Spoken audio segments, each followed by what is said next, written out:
everybody. I'm Johnny Torres, and this is a fresh new episode of Osprey Observer TV. Joining me, as always, Editor-in-Chief of the Osprey Observer, Marie Gilmore. And I don't know, Marie, if I've mentioned this, but I have a little bit of an exciting period in my background where I was a college and high school cheerleader. And so, really, I got a little bit of rhythm in my step, and I only mention it because it leads us right into today's episode, right? Hi, welcome. This week we have another great interview, and we have a really neat local business that I've been learning about over the last few months, and I really wanted to share some information. So we invited her on board, Sara Battaglia, the owner and founder of Dancing for Donations. Thank you so much for joining us today. Welcome. Thank you for having me. Absolutely. Tell me about your business and what makes it unique, Dancing for Donations. Sure. Okay, so we are a 501c nonprofit organization. Basically, our mission is to make dance available and affordable to the community and also give back. So our classes are about half the cost of a typical dance studio. And then we are all inclusive, so we welcome dancers with special needs and we don't separate them from their peers. And then we also give back through community outreach events, performances, and then we like to donate to other nonprofits and charities also. Okay. And tell me, you have multiple locations and areas that you go to do classes. Tell me a little bit about where you give classes.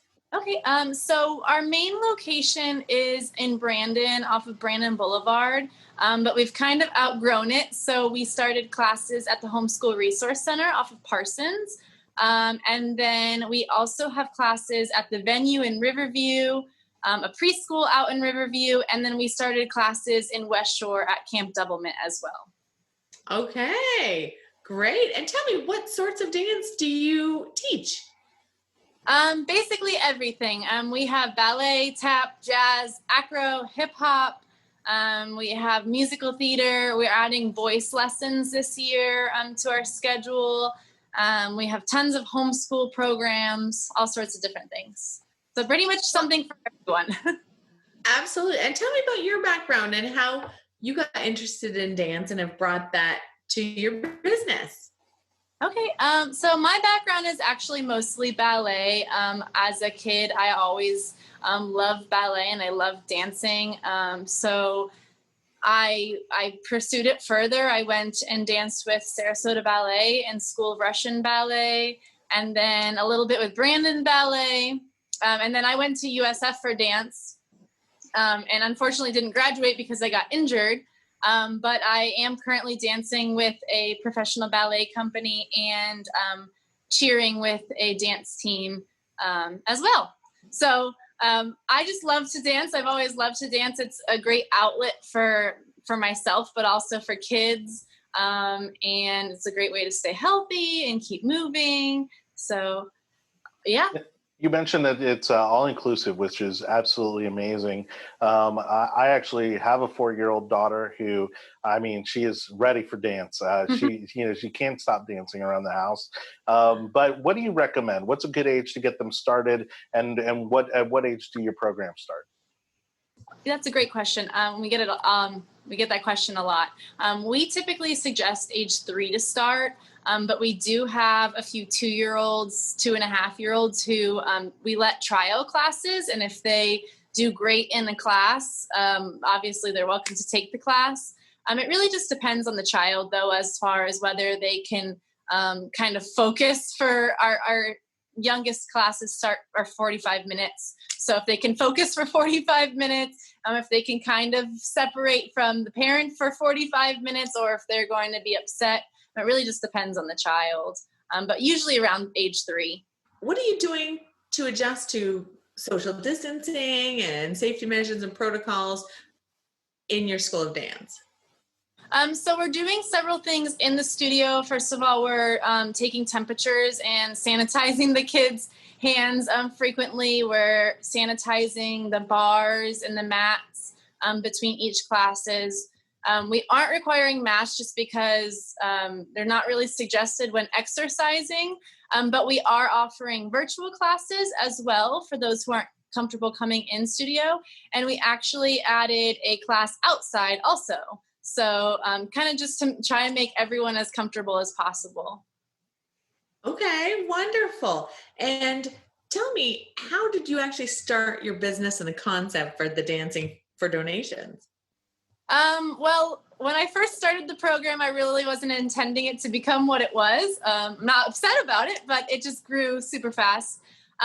So when I was dancing at USF, I did get injured. And so I had lots of extra time. I was teaching dance as my job at the time. But when I had to drop out of school, I had extra time. So I wanted to create a class that would give back to the community. And so we started with one class. It was on Friday afternoons, and we collected donations in exchange for the class. And then it kind of just blew up from there. It went from like one class to multiple age groups to different genres. And then we had to switch from, people were donating items at the time. We had to switch from that to monetary so we could open up our own space. And it just grew from there. So yeah, it really wasn't intending to become a business necessarily, but like I said, I'm not sad that it did. Wow. And when did that get started? Oh, goodness. Well, we've had our lease here now for about a year and a half. Before that, we were based out of We Rock the Spectrum for about a year. So I'd say 2.5, 3 years ago. Well, and just to bring it up again, because I think it's so fantastic that, it is an all-inclusive program. You mentioned kids with special needs. Explain maybe to some parents who may be not as familiar with why that's such a great opportunity. What are some of the benefits, even if your child is special needs, to coming to a dance program like yours? That's a great question also. So basically, for the dancers with special needs, it really just, again, it depends on the dancer. We provide them with whatever that they need to succeed in a class. So it may be just noise canceling headphones if they are, if they have sensory processing disorder, or it may be providing them with a buddy to assist them throughout class if they're in a wheelchair or just can't focus for a full hour. We provide them with that. So it's really great for the dancers with special needs to gain strength, flexibility, social interaction, coordination, pretty much everything that dance can provide for really any child. And then it's also really great for the dancers who don't have special needs, because they're being taught how to interact with other kids who may not necessarily be like them, who may not communicate verbally like you and I do. Maybe they communicate through sign language. And it kind of teaches the other kids of, these are the differences that we all have, but we all love to dance, and we can all work together to dance together. So it's really great for both kids with special needs and without, to kind of learn how to be including of others. Wonderful. And where can we find out more information about times and locations and everything about Dancing for Donations? So we have a website, and we also have a Facebook page and Instagram. So you can, I don't know if you guys want to post the link, or if you want me to send you the link, I can do that. And then it's pretty easy. If you message us on Facebook, it comes right to my cell phone, so I respond pretty quickly. And then we start our classes the week of September 7th. So we'll pretty much be here at the Brandon location every day then. So if you ever want to come by, we'll be here too. Okay. Well, we're definitely going to include the website link, in Cool. the, but if, sorry, give me 1 second. Yeah, for those watching, if they go onto Facebook, let's say, to find you, or Instagram, how should they search for you? You can just search Dancing for Donations. We should be the first thing that pops up. I'm not sure of any other Dancing for Donations. I know on Instagram, our Instagram handle is Dancing for Donations. So, yeah. And this has obviously become larger than what you ever thought it could be, or what you started with. And you don't do it yourself anymore. I noticed when I looked on your website, you have multiple instructors. Yes. Yeah. So like I said, my background is mostly ballet. Okay. And I wanted our dancers to be able to dance in the genre that they loved and they liked and felt most comfortable in. So we have several teachers now. We have an acro teacher. We have we have 2 hip hop teachers this year, a tap teacher, several different assistants for assisting classes, like larger classes and assisting the kids with special needs. So yeah, we have I'm really excited this year. We have a really good team of teachers. Really awesome teachers. And then just as a final question, and we'll be sure to stay in touch with you as you go through the year, and anything that comes up, we'd be happy to be involved. But where do the donations go to that you give back to the community? So we do several different things. We have a partnership with a nonprofit called Traveling Tutus, and their mission is very similar to ours, except for they do it through dance costumes and dance wear. So we donate $100 a month to them. And then I'm also a part of the 100 Women Who Care group, which is, I think it's the Riverview group. And so every quarter we donate $100 to whatever charity is chosen through that group. And then we just participate in different things like Autism Speaks every year. We participate in Buddy Walk every year, which benefits Friends of Down syndrome. So kind of just different organizations. And originally we donated everything, but now that we have a studio, we kind of have to pick and choose, unfortunately, where the money gets to go. But basically, if they ever reach out to us and need support, we can obviously help through raffle items and things like that also for our studio.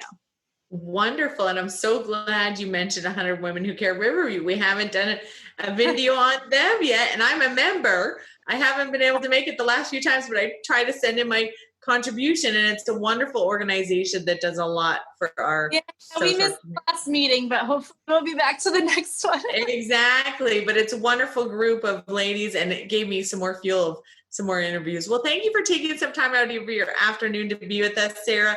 And thank you for what you do with Dancing for Donations. And for more information, we'll definitely put all of your posts on there, all of your connections, and we'll keep watching. I think you guys are really going to go forward and do great things. Thank you so much. Yeah, thank you for taking the time to do it with us.